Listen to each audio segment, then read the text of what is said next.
Bentornati, and welcome back to Create Above and Beyond, where nothing can stop progress. Look at this. Obviously, I've been busy off camera.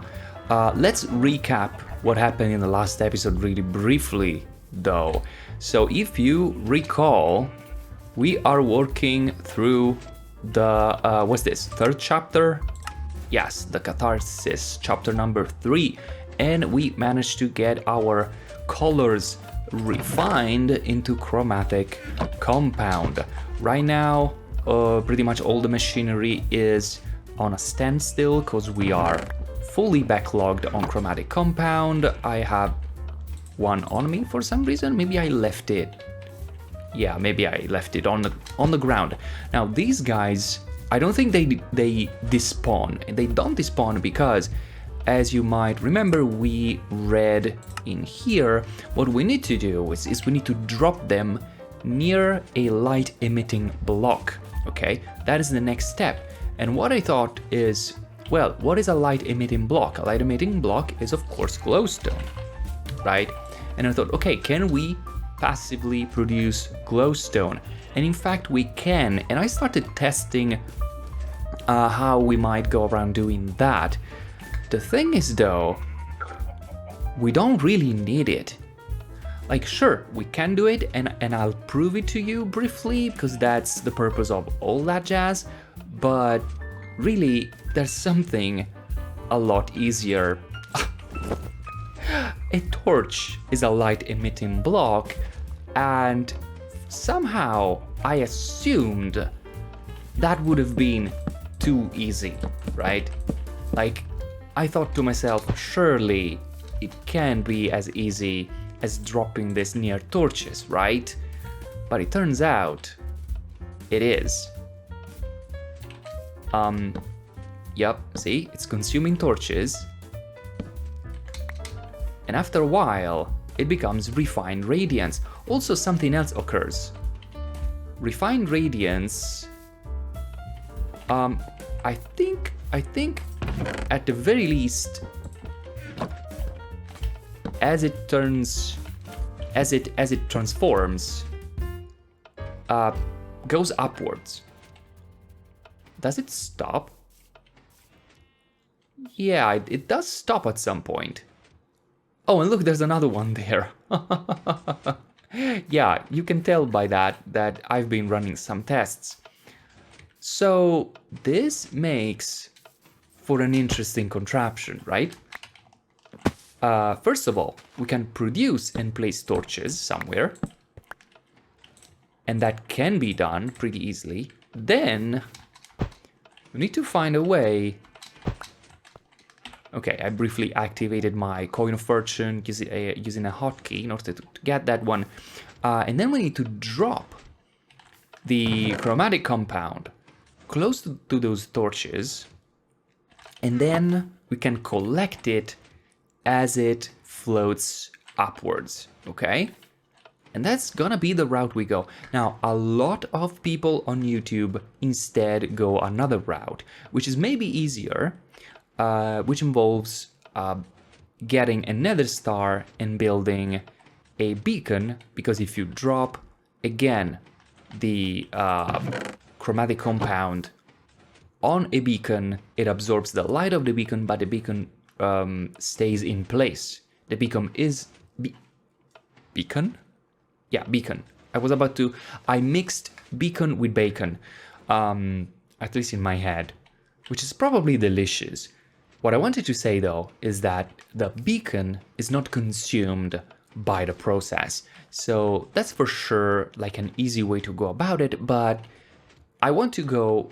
It's not that I want to go the longer route, I want to do something different, and I think mass producing of torches could be the way to go. Now, before we start working on it, though, let me briefly, really briefly introduce you to this building now. I extended our kitchen into this thing. Even before going in there, though, this is a compact version of our destabilized redstone production machine. So we've got millstones that churn through skystone. This block of what are they called again? Tunnels splits the skystone dust and skystone proper, so that skystone can fly again through this weighted ejector back into this chute and get distributed, round robin distributed among the two of these. The skystone dust instead goes into this mixer with water so that it produces skystone solution. Skystone solution is dumped into the drain, and then pumped into this other mixer together with, oh, thank you for the boost, together with charged Certus quartz so that it can produce, again, destabilized redstone, which then accumulates into this vertical tank, and that then is pumped into a Tinker's Construct seared casting basin that also receives cobblestone produced by the igneous extruder, and that produces netherrack, okay? And that's what we have in here, 32 stacks of netherrack. This is the way to passively produce netherrack, right? Then said netherrack can be itself processed with a millstone or crushing wheels in order to produce cinder flour. Okay? What do you do with cinder flour? Cinder flour is the base ingredient of a number of things. You can make it into blaze cake bases and then blaze cakes to superheat blaze burners, or you can mix it with potions to create various substances. For example, you can mix it with a potion of strength to create redstone dust, or a potion of night vision to produce glowstone dust. Then what I thought, okay, can I passively produce a potion? Turns out you can. And this is what I came with. Again, I'm not showing you the build like while I, build it, I guess, because this is not actually needed. This is not part of the main progression, main storyline, but it's still very interesting. So it starts with a farm, of course. And a farm at night is not any good, so I'm gonna sleep real quick. There you go. You always want to look at a farm in the morning. This farm is really compact, really quick, and really efficient. Let me explain to you how this happens. So we have a sequenced gear shift acting on the impulse of a timer running every 30 seconds. The sequenced gear shift regulates by moving 12 meters forward and then 12 meters backwards on double speed. This gearbox that rotates a gantry shaft. The gantry shaft, upon rotating, pushes or pulls, I guess, this gantry contraption. And the rest is history. The only thing you need to make sure about a gantry contraption as opposed to a rotating contraption is that the blocks still, how do I put it? They do collide with stuff, okay? So it has this weird shape that goes up and down again, because if there was a solid block in here, that would collide with this lily pad of fertility, which officially stays in this block, right? It's just a little portion of this block in here. Does that make sense? So a rotating farm actually has the blocks go through other solid blocks, okay? It doesn't stop. It would totally pass through a solid brick wall without any problem. A gantry contraption instead would stop against a solid block. The only thing it can go through is crops, okay? So It goes through the crops. The other thing you need to pay attention to when you build a gantry contraptions, if you want to build a gantry-based farm, you need to stop outside of the farm. Look at this. See? It goes all the way until it clears off of the farm. And for some reason, I just noticed there's no netherrack in there. It must be, I guess, because when I reloaded my world, or maybe when I logged out, the gantry was right on top of it, right? And that's the same reason why you want to, yeah, get all the way over, because before it has a chance to go back, it actually stops and all the blocks become solid blocks, which would obliterate your farm, right?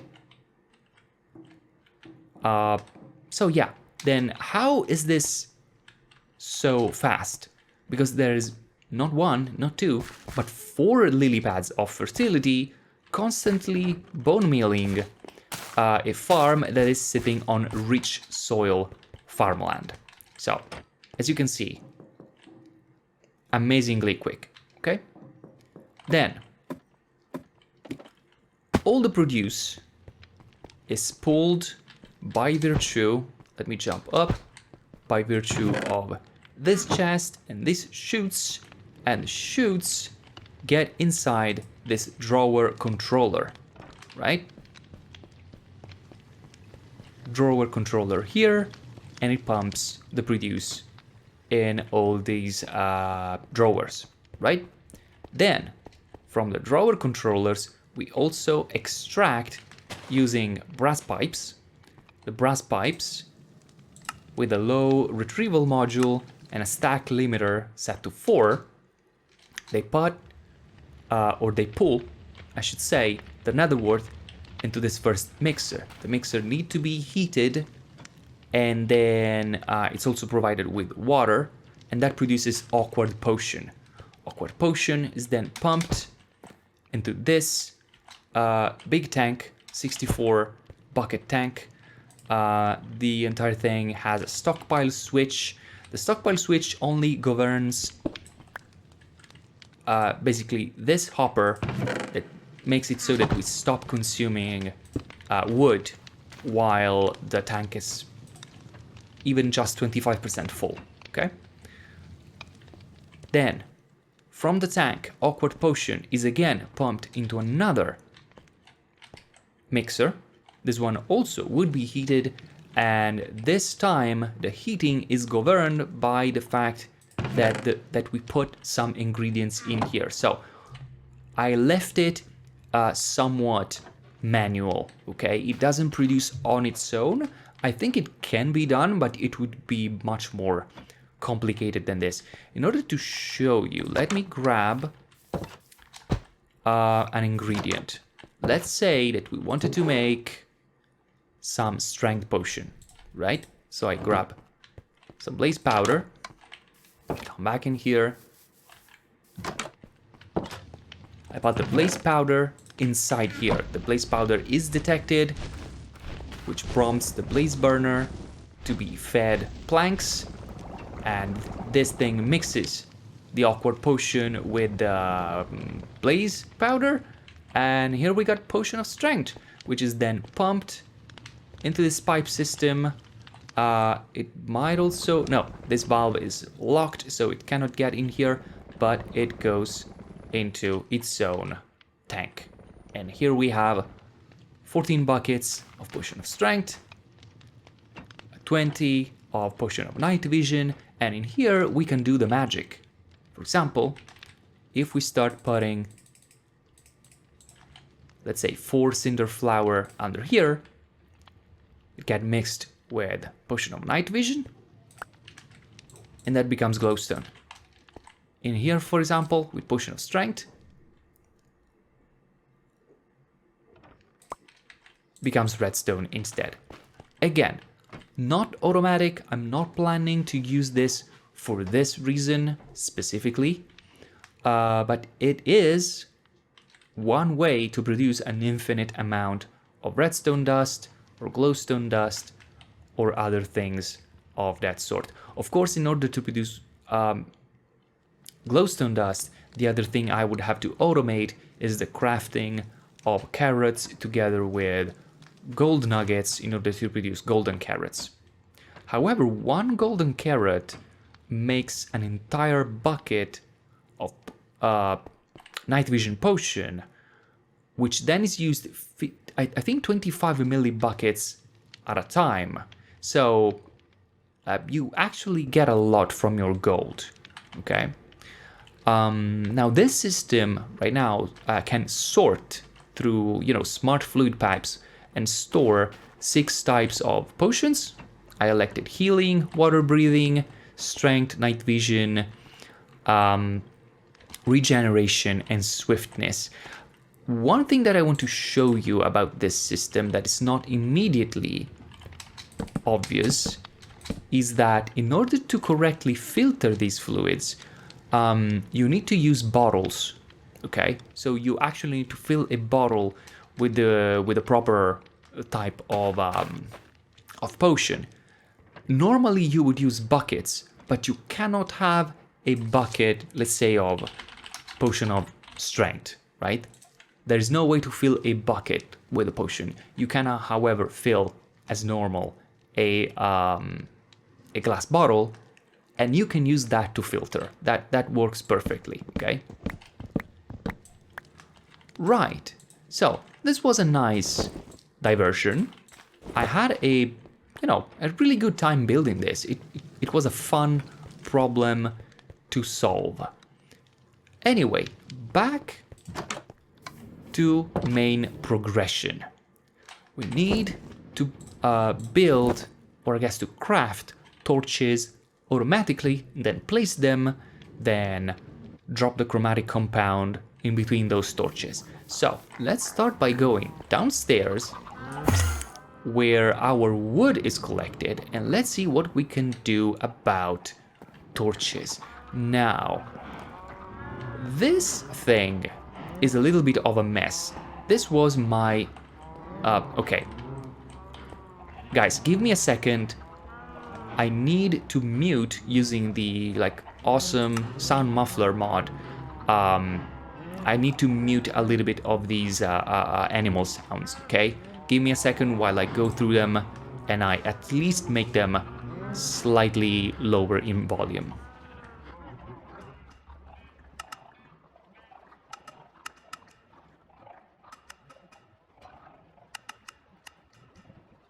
Okay, a few seconds later, we still have sounds. If I go back upstairs and go really close, well, it's really low in volume now. I put it down to, let's say, 12 to 13% or something like that. That's much better. much better. Okay, what I was saying is this construction was meant to be our way to efficiently build cogwheels. However, it's not really necessary. So I think I'm going to dismantle this to make space for a really simple stick production machine, okay? Give me a second while I, off camera, reclaim all of these materials. All right, now that we have some space, let's get to work. Let me first of all see exactly where do we want to end with the sticks, because it might be an idea to align ourselves so we have them. Well, really we need them that way, don't we?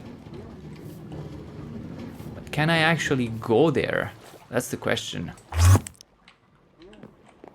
Well, I guess I could split around here. And maybe I can create a tunnel in here?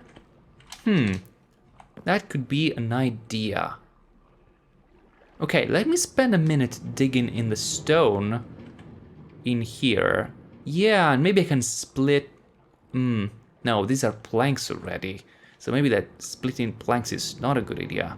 I should split where they're still What am I saying? These are slabs. I need to split the planks, not the slabs. Yeah, that's what I wanted to say. But I think I can do it. All right, back in a second.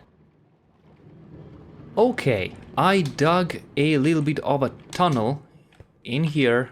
This goes all the way to here. Now, this is kind of temporary. We don't really need this, but it gets to here, you know.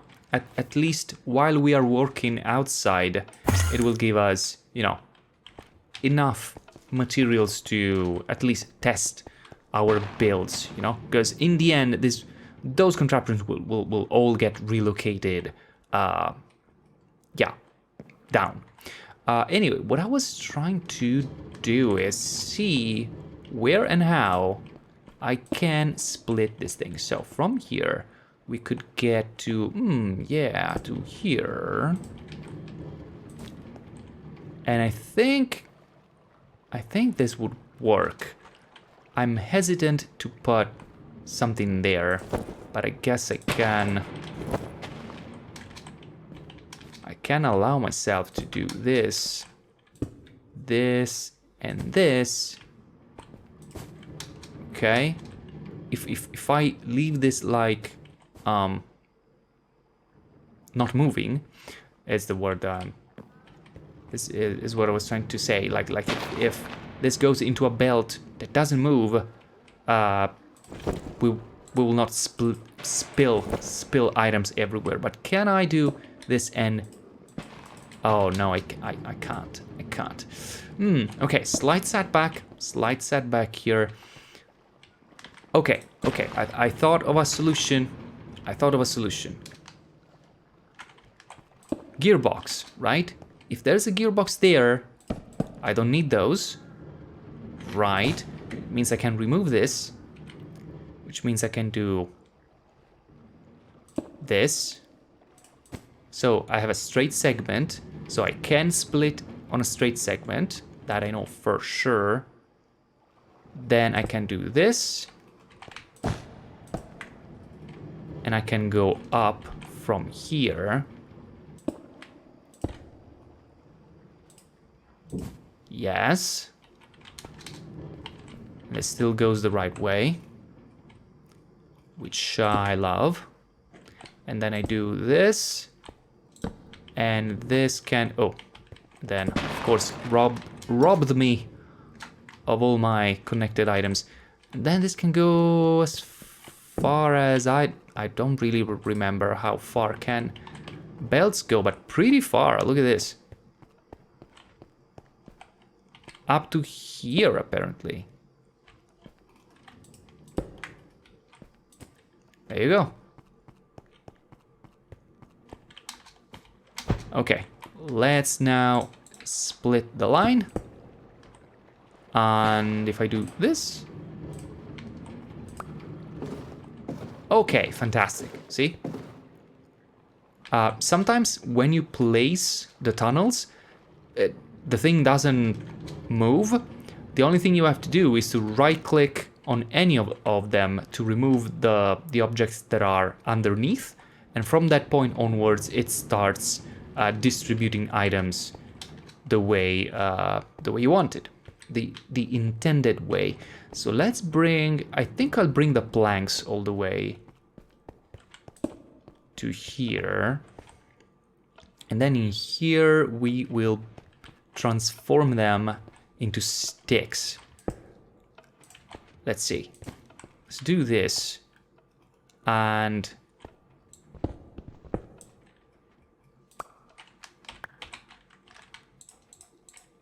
then I'll connect these by burying a couple of encased chain drives right there.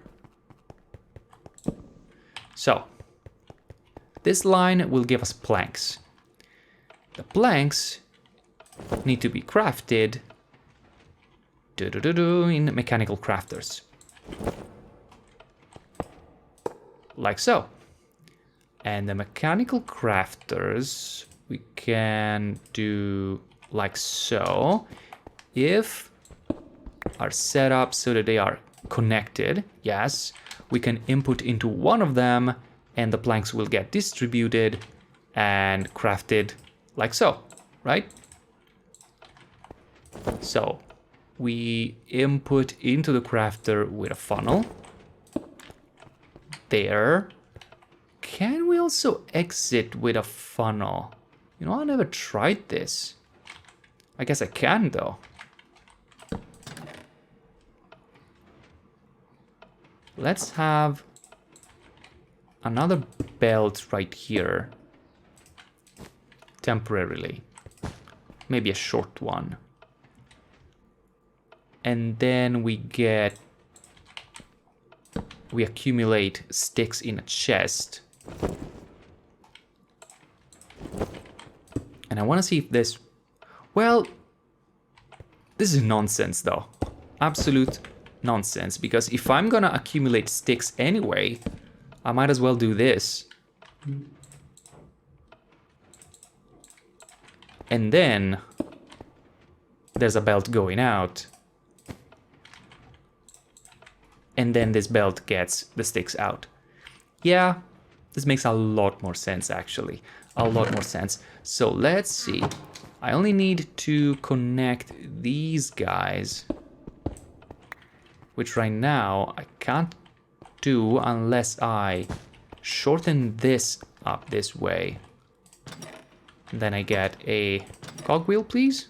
Oh, I already had cogwheels. Nope, not like that. Like that. And then case chain drives. 1, 2, 3. This should work. The only thing I need to do is take a gearbox and connect. Whoop. Connect. Hey, could you please stop? Connect. These like so. Planks are incoming. There they go. Amazing. Sticks aplenty. Okay. Now that we have sticks, right? We need sticks to become torches. Now, of course you might think, well, Onion, now you need charcoal, right? Because the vanilla way to make torches is sticks and charcoal. However, let's talk about efficiency here for a second. Let me get a little bit away from the noise there. Okay, so a stick and a piece of charcoal becomes 4 torches. This means a stick plus an entire log worth of charcoal, right? But think about this instead.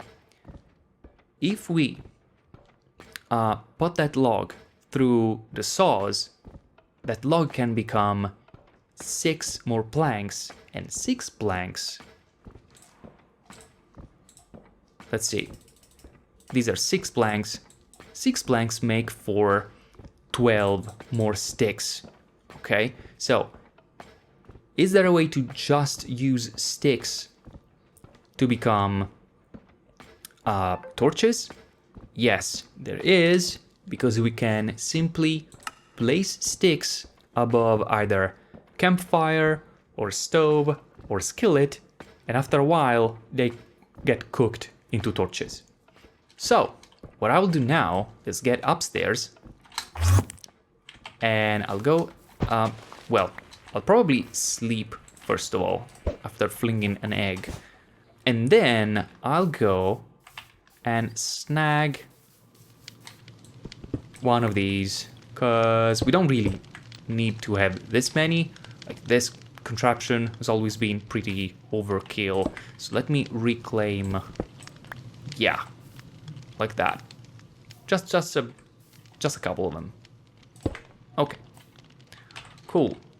Let's go back to our sticks to torches place. And I think it's right here. So what do we need now? We need one of these to point that way. So this way. Right. Yeah. And we can feed into it like so. And then I would like to open up a little bit of space. Is this gonna remove? Yeah, this is gonna remove blocks. Not to worry. Not to worry. I will replace a few of them real quick. Okay. You go away. Now, to connect... Oh, right. I have to replace this. And I can get another one. So that we do this. Right. And now I need to power this guy. You know what? We can do it like so. So this guy is placing the sticks on the stove, and look at that. Already we have a ton of torches. Okay. Now, let me stop this just for a second. Right? Because this could be very much the end of our wood. Okay? If we don't stop this somehow, it could be it. So let's think, where do the torches go? Because remember, the stove just dumps torches, you know, as loose items in the world. What we want to do at this point is probably to get a vacuumulator, right? That can get the torches, and the vacuumulator can go into some sort of container, and we can attach a whatchamacallit, a content, well, maybe not a content observer, maybe a stack, not a stack, a stock observer. What is it called again? I know it's built like this. Stockpile switch. Yes, stockpile switch, and that can, with links, can deactivate the thingy. And that's how we're gonna do it. Let me clear this inventory just a second. Okay, now to the workshop. Let's make some stuff. Here I am in the workshop, the place where stuff is made. Let me put this away in here. So what is it that I needed to make? I needed to make a vacuumulator. This place is becoming extremely laggy. Sorry about that, because I have a lot of machines running in here. So vacuumulator. Now this vacuumulator will be responsible to siphon in the torches. And for that, we are also going to need a lapis gear, because we need to make an item filter, right? So like this, I should have create filters in here. So that and that makes an item filter. Right, so this gets us the vacuumulator. Let's go back in there and install it. All right, here we are. Let's place down our vacuumulator. We want this to be, well, pretty close to the stove anyway. Let me see. Give me the stove. This, because for aesthetic purposes, I would like it turn this way. Then we can have the vacuumulator here. Right, and then we need to put the torches upstairs. But more than upstairs, really, what we need to do is to end up with torches placed as blocks at this level. That's what we want. Maybe slightly below. Yeah, it could work that way. But in order to achieve that, let me think. We need to insert the torches in deployers. Do I have enough deployers? Because I want to have maybe 8. 8 deployers would be a nice way to achieve the objective. Now, deployers are one of the things that I can never find. Okay, I have 6. 6. Okay, you know what? I can work with 6 for now. I can work with 6 because 6 deployers can go like so. Okay, that's what I wanted to do. So no, go that way. Yep. Yep. Okay, 6 deployers. Cool. How do I put stuff in the deployers? It's another matter entirely. I'll probably need to use a mechanical arm and several andesite funnels. I will need to put... I'll probably need to go up 1 block, I'm thinking. Either up 1 block or I lower this, which I may be able to do.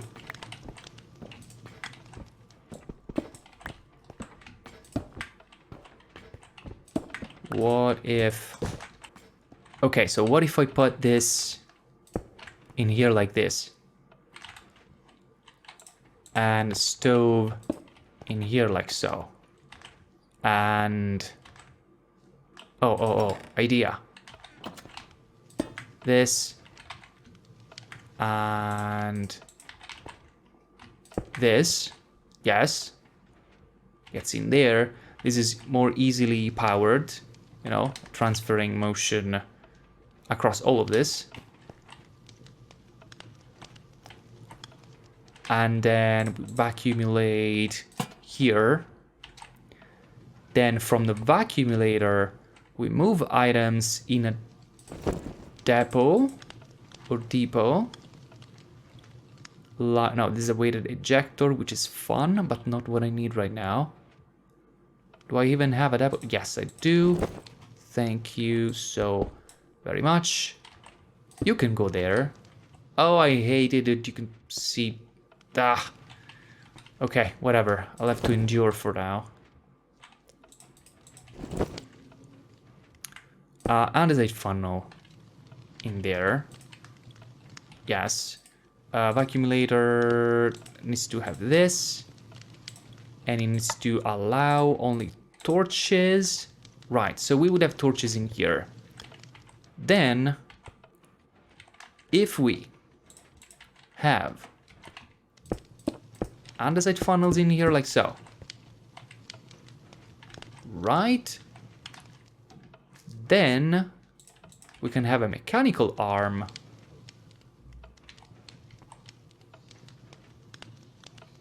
Yeah. We can have a mechanical arm that says, you know, get from here and place in here. The mechanical arm can sit right there-ish? Maybe even here. I don't know if it can reach all the way there. Let's see. Maybe 1, 2, 3, 4, 5, 6. There. Doesn't look super cool, but it can work. And I'll need to run cogs and stuff in places. Okay, you know what? Let's connect 1, 2. So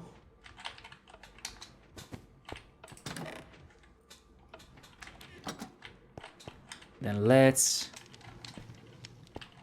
in case chain drive this guy, sneak out of here. Right. No, not yet. Not yet. Okay, they end up in there. And then I can't really see it, but yeah, they do end up in there. Oh gosh, I need I need more space. Okay. Like that. Cool. I need to power this guy. So let's start with one of these. Yes. Then we could do case chain drives or even just belt there.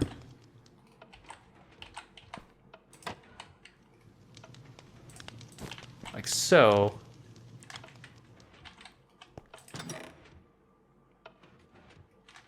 And then vertical gearbox. You follow. There you go. This is a little bit cramped, but it works. Now, I need to interrupt the flow of sticks at some point. I need to work on something that interrupts the flow of sticks. And the flow of sticks can be interrupted by checking whether there is stuff or not on that depot. I think.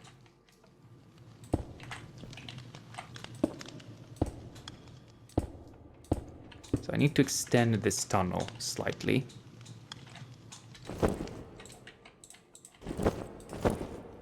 With stone.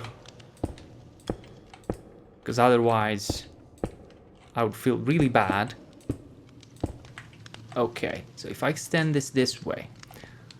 Oh, I need to go downstairs, don't I? Because if I want to check on that... I can put a stockpile switch against this, right? Can I?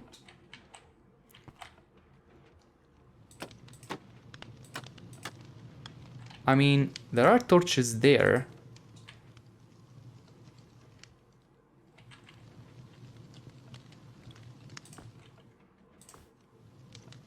Why only one? Wait a second. I think for this job, I want a brass funnel. And I think I want a brass funnel because that can be further configured. Right? I can tell it, hey, output like 32.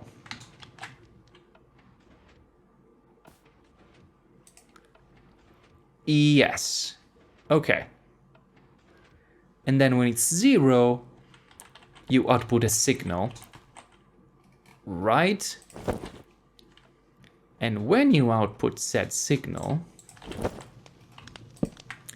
we get it.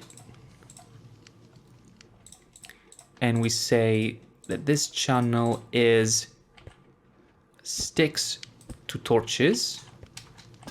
And we use it to deactivate something. And that something that I want to deactivate is this guy. The deployer.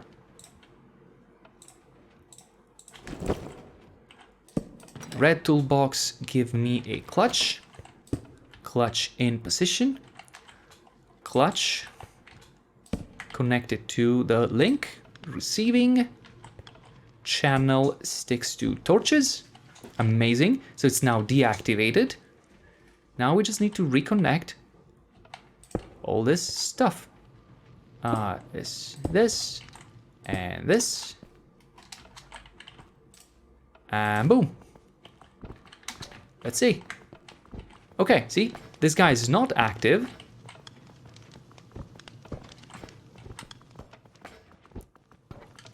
Oh, slight problem there. Because this guy's not active now, this guy's not active. But I can solve that. I can definitely solve that. Slight miscalculation there. Easy to solve. Like so. Okay.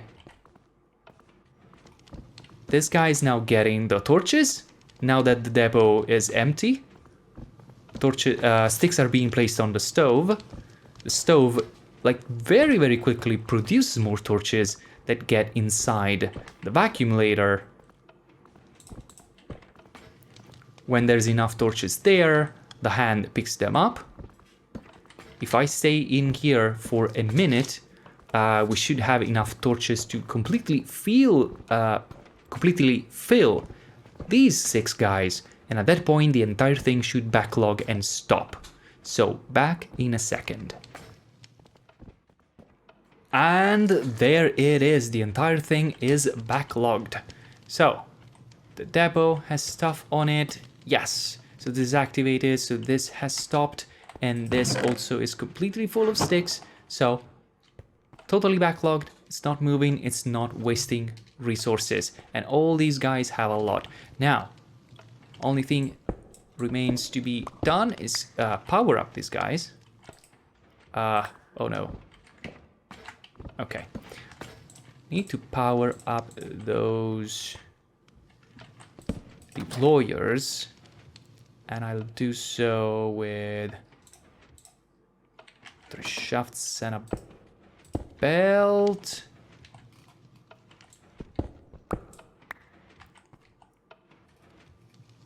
Let me see. No, you know what? I think encased chain drives are the key to success this time. Encased chain drives.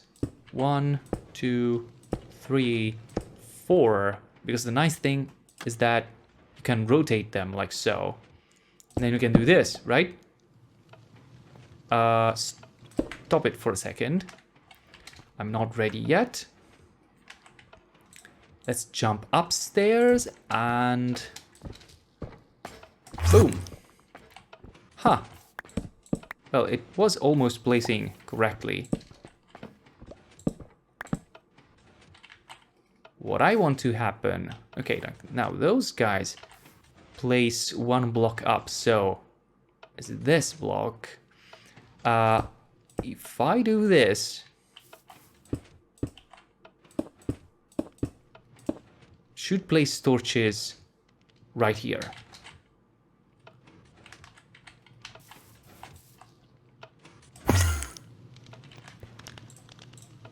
So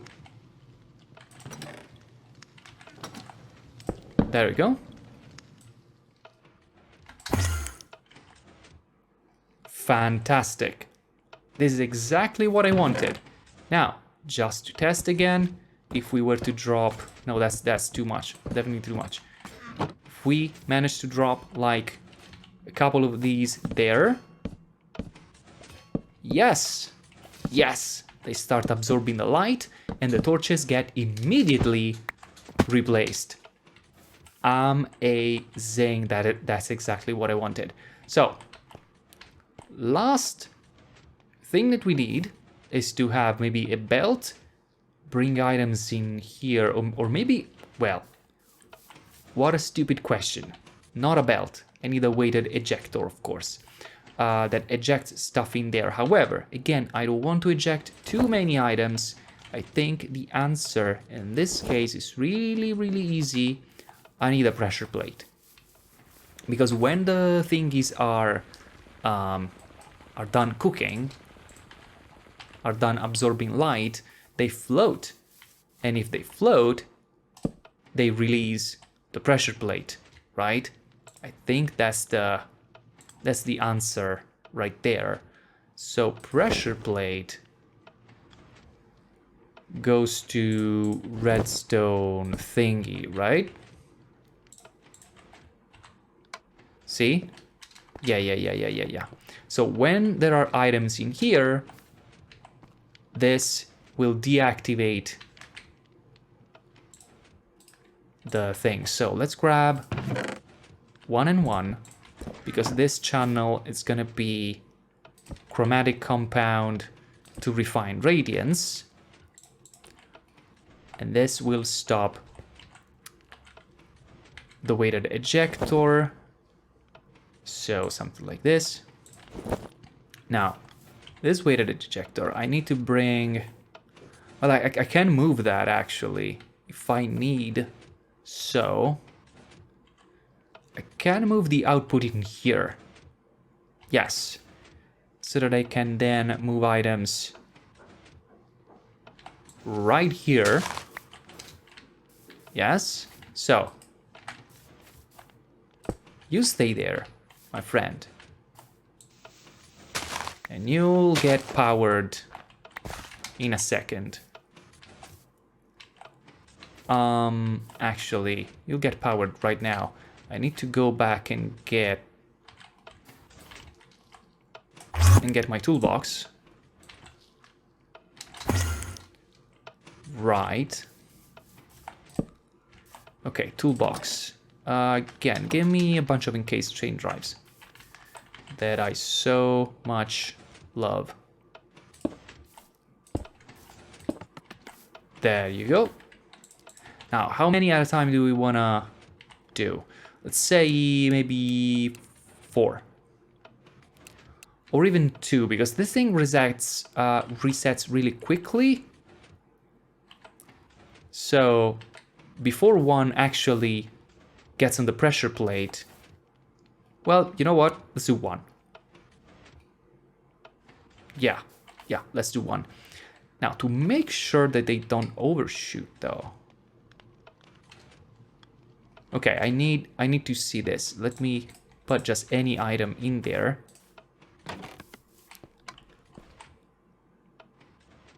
Well, okay, should work. Should work. We shouldn't have a problem. I just need to see how much vertical space do I need to clear in order for the item to fly by unimpeded. Okay, let's do another test. I mean, it does collide with that, but it still ends up in here. The only problem is that I want to put an upside down funnel there, and I need to make sure that it doesn't collect stuff that I don't want to. You know what I mean? So if I had that in there, and this. Okay, it still works. It still works.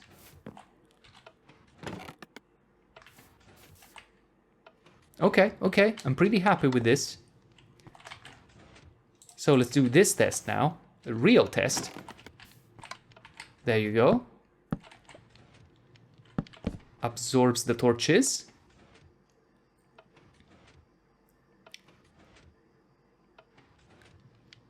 And then up it goes.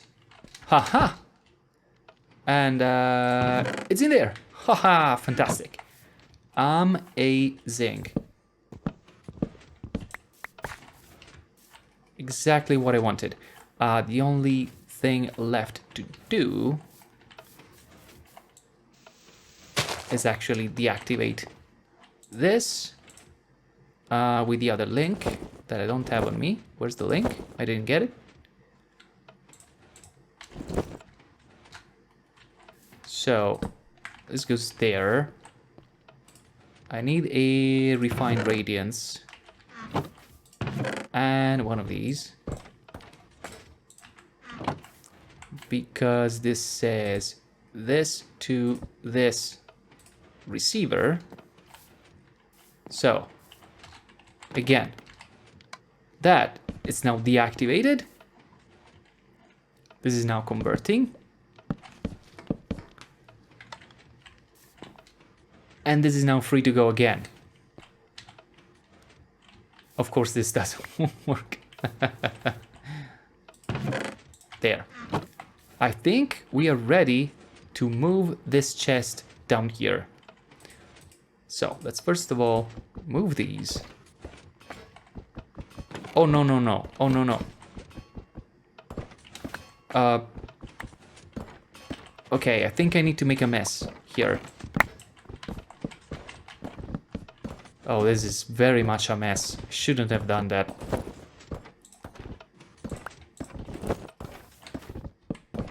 that.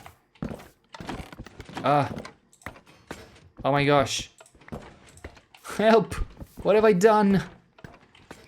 Okay, I managed to clean up just a little bit. That was painful. Now, I guess when we do stuff like this, the absolute best thing to do would be to use one by one drawers instead of chests. One, because you can, open or interact with the drawer even when there's stuff above. But two, also because when you break the drawer, it doesn't spill the items, which is amazingly, incredibly better. I think we're now ready to actually close the loop in here. So the last thing we need is this andesite funnel doing this.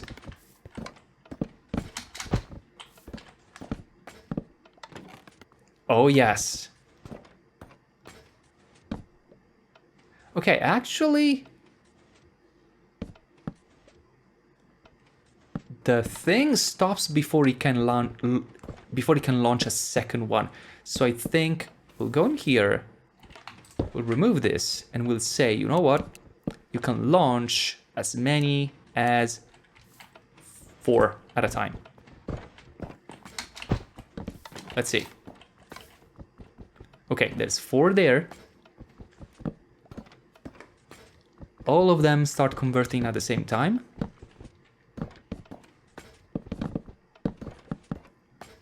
And that's a lot faster.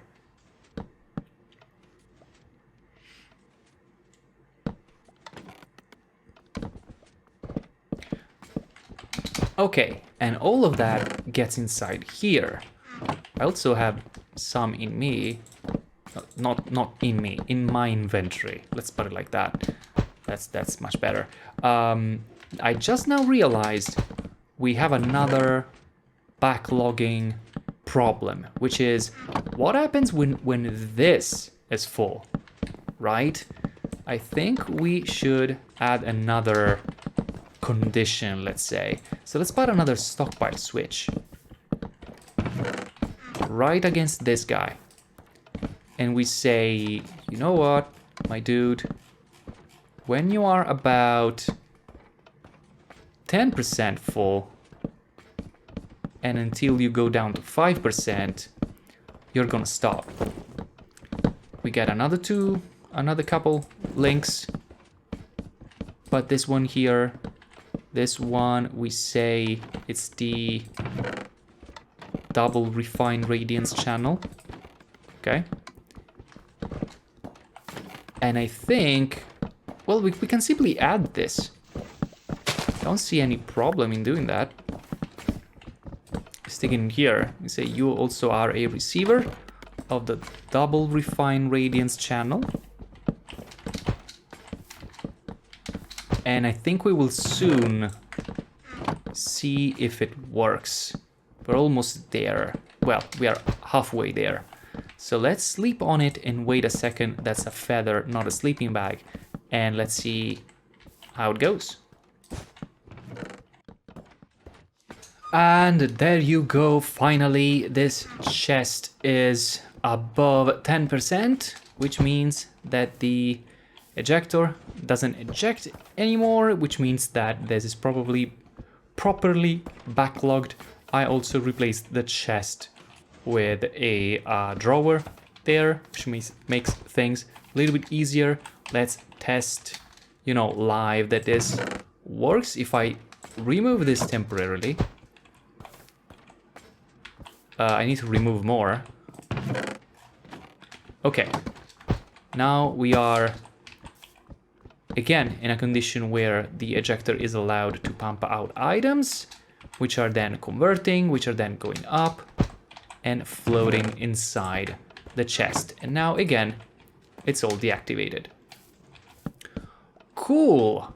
Guys, I think this is gonna be it for this episode. Let's see, can we complete the quest? Oh yeah, throwing flash, done. In the next episode, we're gonna convert the radiance into plates and then roll them out into neon lights. So if I look for radiance, right? Refined radiance, is pressed into radiant sheets, and the radiant sheets are simply processed in a single mechanical crafter into radiant induction coils, and the coils get in sequence assembly on top of a precision mechanism, and then chromatic resonator, they become inductive mechanism. And I think in the next episode we'll be more than able to do that, as well as Invar casings. Invar casings, as you might have guessed, need Invar ingots. Invar ingots are made... they require a little bit of processing, let's say. You need to get your hands on unprocessed Invar ingots and press them in sequence assembly with a mechanical press 16 times. Don't worry, that's a totally wanted explosion. That's my contraption making more entangled singularities on its own without any intervention from us. Look at this. This is amazing, and it was because this was empty. Now it's getting filled again. See? Cool. What was I saying? Yes, Invar processing. You need to stomp on this, press this. Unprocessed Invar ingot is made by blasting or bulk blasting nickel compound, which is a nickel ingot and 4 iron dusts. I think for now at least, and for the foreseeable future, we will produce Invar more or less by hand. What I mean is we will produce the nickel compound by hand, and then we will have a machine that blasts this nickel compound until it becomes unprocessed Invar ingot, and then it puts it under under a mechanical press until it gets, pressed 16 times and turns into Invar. However, this will be a problem for the next time we see each other. So guys, this episode came to a finish. Thank you so much for watching, and I hope to see you again in the next one. Alla prossima!